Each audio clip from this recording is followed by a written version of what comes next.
What's up, everybody? Welcome to another episode of the Vinyl Den, your channel for record collecting by record collectors. I'm Nick. Today I'm doing another turntable review. This time I'm checking out the ICE1 V2 turntable from Audiokeeper.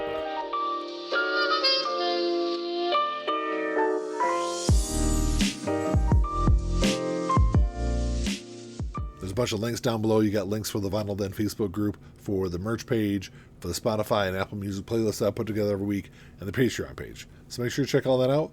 Like always, if you enjoyed the episode, make sure you give me a thumbs up, hit that subscribe button down below, and make sure you hit that notification bell so you're notified every time I release new episodes. So Audiokeeper is a newer company. They're started by a group of individuals who were just looking to create a good quality turntable at an affordable price. And if you go on their website, I think this turntable is currently about $3.99 on there. I did a review on the channel last year of the first version of this. But overall, I was pretty impressed with the quality of it. I thought it'd be a really good upgrade if someone was going from more of an entry-level turntable to something like that. So Audiokeeper recently reached out to me, asked me if I'd be interested in checking out this new version of their turntable. They said they took feedback from reviews to help make their product even better, which I think is a great sign for a company, especially if you're trying to make your products even better. Listen to your customers, listen to what they say, and use their knowledge to make your products even better. So I think it bodes well for Audiokeeper and their future. So since I had such a favorable review of the first version of this turntable, my big question was, what were the big differences between version 1 and version 2? And it sounds like the upgrades they did to it are a little more like under the hood kind of stuff that might not be as noticeable to listeners when they first turn it on, but I think might give you a little bit of a better overall listening experience. So it looks like a couple of the big changes were, it has enhanced Bluetooth capability, so it now supports Bluetooth 5.3, which I generally don't use Bluetooth with my turntables, but if you do, it's going to connect to a wider range of speakers out there. But I do know there's a lot of people out there that do use Bluetooth speakers with their turntables, so they've improved that. They've also improved, which I think this is a big thing, that is probably the biggest thing with their turntable. Something else you probably won't notice right away, but they've improved the circuit board to improve connection stability and overall performance, which out of everything that's involved in this turntable, that's probably the biggest upgrade to it. They've also standardized and upgraded the phone line connections on the back of the turntable. You know, like I said, nothing like major, nothing that you're going to notice right away when you turn this thing on. But I think overall performance-wise, it's going to give you a better experience. So if you're interested in checking this turntable out, I'll drop all the links down below for the website. There's also a promo code if you want to get 10% off. And like always, whenever I do these reviews on the channel, you know, everything I say on here is going to be my honest opinion. These reviews are never vetted by the companies. I'm always going to tell you exactly what I think of these products. So as far as the box that it comes in, pretty plain and simple. All it says is just acrylic Bluetooth turntable. There's no Audiokeeper logos. There's no description anywhere else on this box that says anything. It's just literally just the picture you see on the front here. All the other sides are just plain. So I'm going to go ahead and open this thing up and get it all set up. I will get the tone arm dialed in. Let you guys know what I think of this turntable overall. I'll test the speed and everything. I will say that, you know, just like version 1, you are able to dial in the speed on this. There's a speed adjustment. So we'll get the speed dialed in. I'll test a couple of albums and I'll let you know what I think of this turntable. But just like version 1 of this turntable, it does have an adjustable counterweight. It also does come with the Audio-Technica 3600L stylus, which is a pretty standard a stylus. It's going to give you a nice consistent sound. All right, so I'm going to go ahead and open this thing up and get it all set up. It's really nice to see they took their time to package this. They use corner guards on the packaging, because that's the one thing with an all-acrylic turntable like this, is you don't want to have any kind of blemishes on the turntable, because you're really going to see that when once you get it all set up. So the dust cover that comes with version 2, when I got version 1, it actually didn't have the Audiokeeper logo on there. So it's nice to see they got the logo on version 2 there. All right, nice acrylic platter there.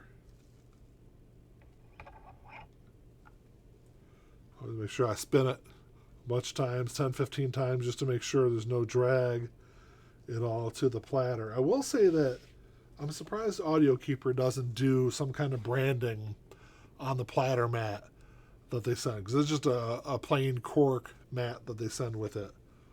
You know, they should do some kind of branding on there, you know, just little things that I guess really doesn't matter to most people, but it's one of those things that I kind of expect with a turntable. All right, once I get the belt placed on there, do the same thing. I spin it a bunch of times, make sure the belt's seated properly. So something that always comes in handy when dialing in a turntable, because I never really trust the numbers that are on the dial of the weight on the tone arm there. I picked up one of these scales on Amazon. They're like 10 or 12 bucks. You can always go to the Vinyl Den store on Amazon. I got these on there. It does a great job really making sure you're getting a proper downforce for the tone arm. So I'm trying to get it as close to 3.5. I think 3.49 is probably as close as I can get it, but that's good enough. Like I said, having one of those scales just makes it a lot easier to get that thing dialed in to the perfect downforce. Also, there's a lot of turntables that come with these little protractors. If you don't have one, you can print one online. I always make sure I use one of these also. Make sure the stylus is properly aligned also, because there's been a few turntables I've gotten where the stylus can be just a hair off. And if it's just misaligned just the slightest bit, you can get a lot of distortion. You won't get a good sound quality. And you might think you've got a bad turntable, and it could just be the cartridge is just barely misaligned. All right, so I'm going to run a speed test on here. What I did was I took one of these, took a piece of styrofoam here, hollowed out the inside of it just so I don't get any drag on the spindle, because you always want to test the speed over the middle of the turntable here. And I just use this RPM app. I'll put it on here. I guess it would help if I turn this turntable on first, though. One thing I noticed right away was I was getting ready to plug this thing in, is this thing has an extremely short cord to it. So I would say that's one big drawback right away, is I'll probably have to get a longer cord to plug this thing in. But, for test purposes here, it's not going to really make that big of an impact. But when if I were to buy this as my primary turntable, I would definitely need a longer cord than that.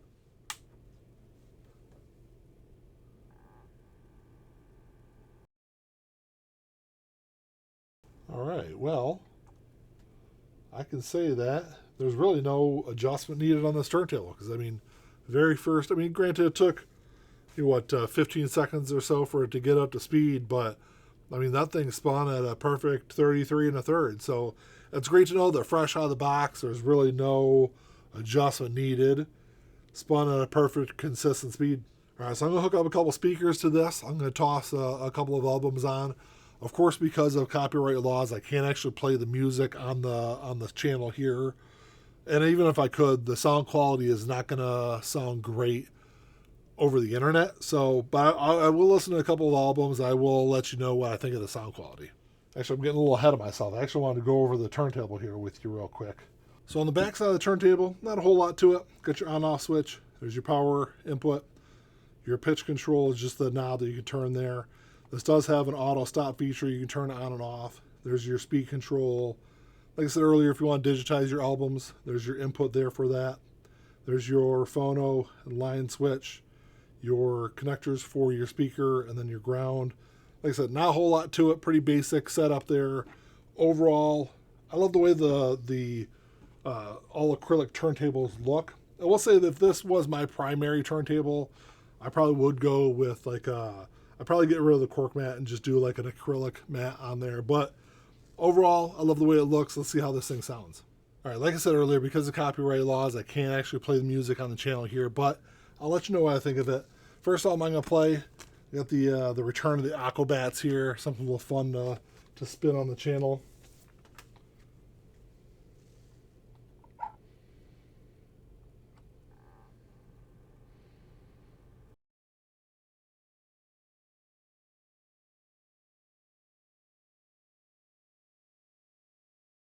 So it does sound great. What I did want to test is the auto stop feature on here. So I'm going to spin this all the way to the middle of the album.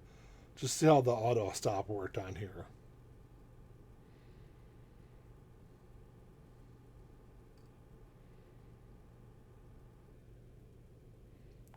Well, the auto stop works pretty good and actually worked pretty fast. There's a couple of turntables I've had before where, the auto stop feature would kick in, but the album would spin for, 30 plus seconds or more before it would finally stop. They actually stopped pretty quick. Of course, it wouldn't be a turntable review if I didn't spin The Chronic by Dr. Dre also.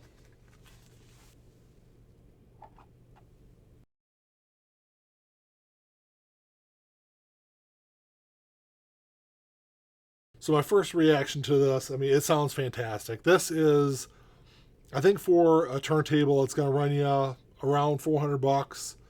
I think this is, comparable to a lot of the other really good ones on the market. So overall, I thought it was a really good, high quality turntable. I think the experience you're going to have with this turntable is going to be very equivalent to a lot of other mid-grade turntables out there, like the Audio-Technica LP120 or the LP60, even the Project Debut Carbon EVO, or the Fluence RT82s. I think those are all kind of comparable to what you're going to get out of this turntable. Yeah, some of those other turntables might have some bells and whistles that this one doesn't have, but I think this, along with some of those other ones, you're going to get a good, solid, consistent sound quality out of. Like I said, when I was putting this thing together, my only real complaint about this turntable is the power cord's a little short, which that's something that's really easy to fix. And if that's my only complaint with the turntable, I think it's pretty easy to solve. But like I said earlier, if you did want to check one of these out, I'll put all the links down below for their website. There is a 10% off promo code also. I like what Audiokeeper has done with version 2 of this turntable. I can't wait to see what they do in the future. Well, that's all I got for you today, guys. Thanks for checking the show out. Make sure you drop me a comment down below. Let me know what you guys think of this turntable from Audiokeeper.